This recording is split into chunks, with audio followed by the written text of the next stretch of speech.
नमस्कार, आप times now Navbharat digital देख रहे हैं। मैं हूं आदर्श शुक्ला आपके साथ। 2 अप्रैल की सुबह शेयर बाजार और ग्लोबल इकोनॉमी के लिए बहुत बड़ी खबर लेकर आई है।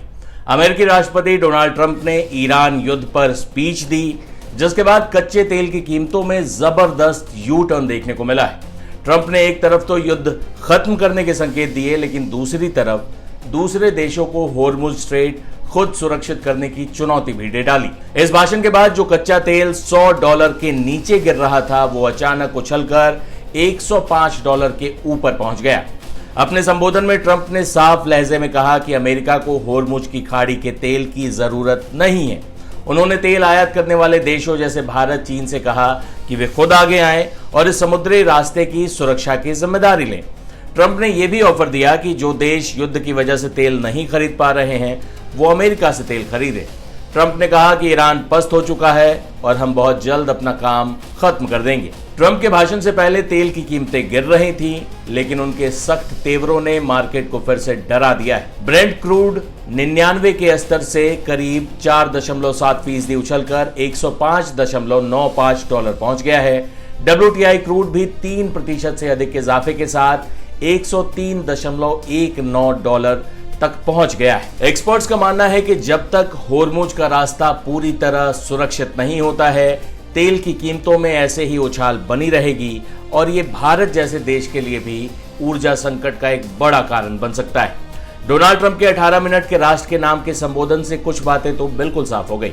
सबसे पहली बात कि ईरान युद्ध कम से कम 2-3 हफ्ते और चलेगा। दूसरी बात, होर्मुज स्ट्रेट संकट बरकरार रहने वाला है। कई लोगों को उम्मीद थी कि ट्रंप अपने संबोधन में अचानक युद्ध खत्म करने का ऐलान कर सकते हैं, लेकिन उन्होंने ऐसा नहीं किया।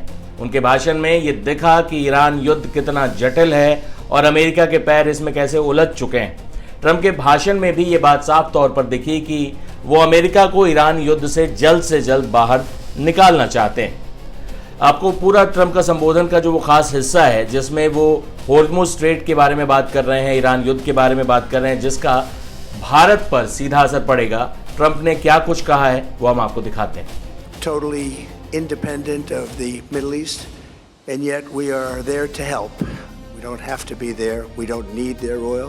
We don't need anything they have, but we're there to help our allies. Many Americans have been concerned to see the recent rise in gasoline prices here at home.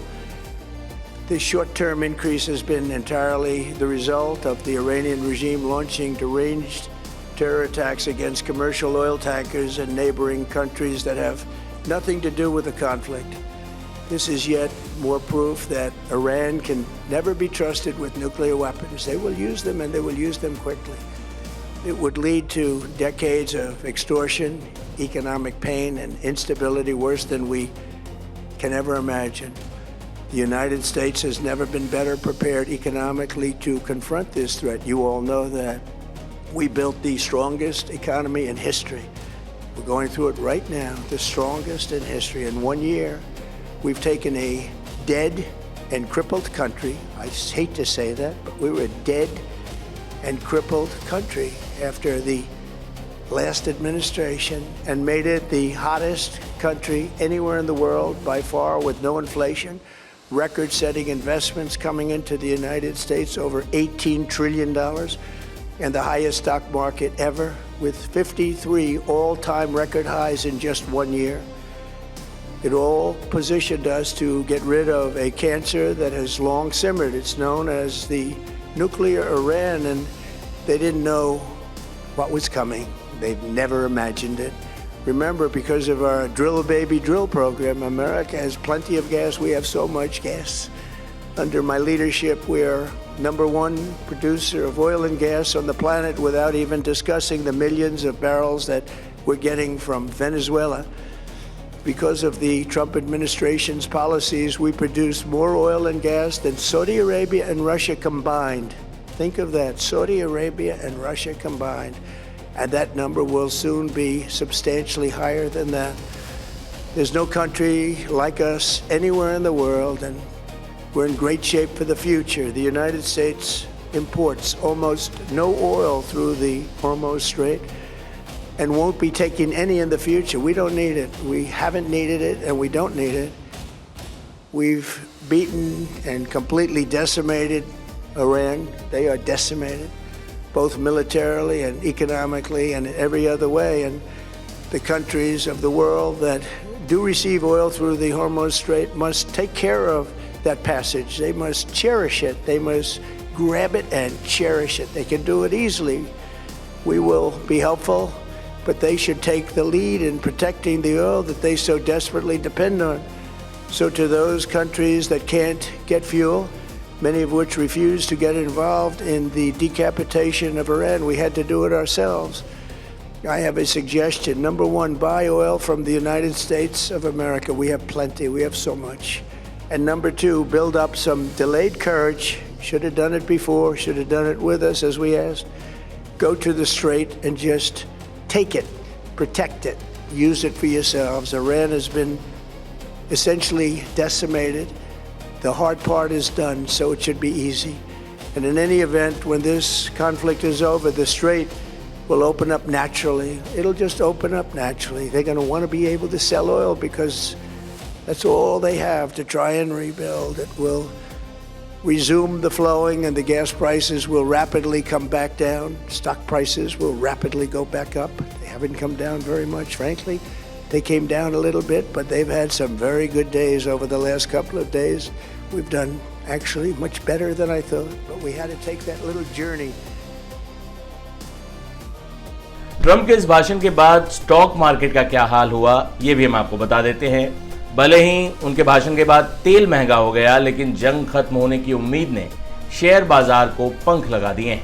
अमेरिकी बाजार में बुधवार को नैस्डैक में 1.16% और डाउ जोन्स में 0.48% की बढ़त देखी गई। इसके साथ वो बंद हुए। एशियाई बाजार की बात करें तो आज सुबह जापान का निक्केई 0.8% और दक्षिण कोरिया का कोस्पी 1.33% ऊपर कारोबार कर रहे हैं। निवेशकों को भरोसा है कि अमेरिका जल्द ही इस युद्ध से बाहर निकल जाएगा।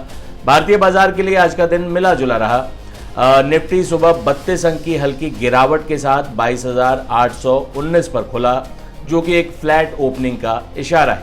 इससे पहले बुधवार को सेंसेक्स 1,186 अंक और निफ्टी 348 अंक की शानदार बढ़त के साथ बंद हुए थे। बता दें कि ईरान ने कहा है कि स्ट्रेट ऑफ हॉर्मुज खुलेगा, लेकिन अमेरिका और उसके दोस्तों के लिए नहीं, सिर्फ उन देशों के लिए जो ईरान के नए नियमों को मानेंगे। वहीं डोनाल्ड ट्रंप के बयान के बाद ये तो साफ हो गया है कि अमेरिका अब स्ट्रेट ऑफ हॉर्मुज खुलवाने में कोई भूमिका नहीं निभाने जा रहा। ऐसे में दुनिया के कई देश चिंतित हैं, जिनमें हमारा मुल्क भारत भी शामिल है। ऊर्जा संकट का समाधान समुद्री रास्ते हॉर्मुज ऑफ स्ट्रेट के खुलने पर ही पूरी तरह हो पाएगा। ट्रंप के बयान के बाद क्रूड ऑयल की कीमत $105 के ऊपर जा पहुंची, जो $99 पर चल रही थी। ऐसे में ऊर्जा संकट आने वाले दिनों में और अधिक भयावह होने की आशंका है। इसका भारत जैसे देशों पर भी सीधा असर पड़ेगा। हालांकि भारत बैक चैनल से ईरान से लगातार बातचीत कर रहा था। भारत के जहाज भी स्ट्रेट ऑफ हॉर्मुज में उस दौरान भी ईरान की तरफ से रवाना किए गए, उनको अनुमति दी गई जब दुनिया के तमाम मुल्कों को ईरान ने रोक दिया था उनके जहाज़ों को। एक तरीके से स्ट्रेट ऑफ हॉर्मुज से पहले चक्का जाम जैसी स्थिति आ गई थी। बता दें कि दुनिया की 20 से 25% जो तेल की आपूर्ति होती है, LNG गैस की आपूर्ति होती है, वो इसी समुद्री रास्ते के मार्फत होती है।